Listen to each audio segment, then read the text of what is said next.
The normal practice of Roman soldiers was to leave a crucified body on the cross so the birds could eat it. Now, an exception was made in Jesus' case because a wealthy man named Joseph of Arimathea made a personal request to have Jesus' body placed in a tomb. This tomb was probably a cave which had been cut out of the rock of a mountain. Many of these graves had multiple caverns, but this grave only had one, so Jesus' body was alone within the tomb. The couch was cut out of the rock and stood up from the middle of the floor. A traditional burial process would have meant that Jesus' body was anointed with spices, myrrh, aloes, hyssop, rose oil, and rose water. The body would have been dressed and eventually wrapped and covered in spices. The spices would have been placed between the wrappings or fold and served as a kind of preservative, and also as a cement for gluing the cloth wrapping into a solid covering. Keep that in mind for our later discussion on the resurrection. Jesus' body was probably wrapped in 1-foot strips of linen from his armpits to his ankles.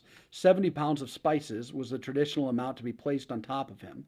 Then a stone was rolled in front of the grave. Now, most people believe it was a large, heavy disc of rock that could roll along a groove slightly depressed at the center in front of the tomb.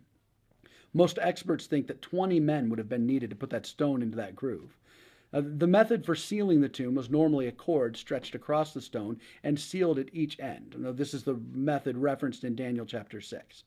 It was uncommon for a tomb to be guarded and sealed. This was also a warning. If anyone broke the seal, they would face the Roman government. So Jesus, because he was public enemy number 1, got the full treatment. A seal across his tomb, a grave guarded by 4 Roman soldiers. Now, one of the guards at the tomb was a centurion. According to tradition, his name was Pretonius. Pilate had immense trust in his centurions. Many of them probably helped carry out the crucifixion. They were probably some of the same soldiers who gambled over Jesus' clothing earlier. Now, it stands to reason they weren't going to be smooth-talked by Jesus or fall asleep at their post. A soldier who did fall asleep at their post was subject to the gauntlet. In those days, the gauntlet meant a soldier would have to run through 2 lines of soldiers who were stabbing at him with their spears.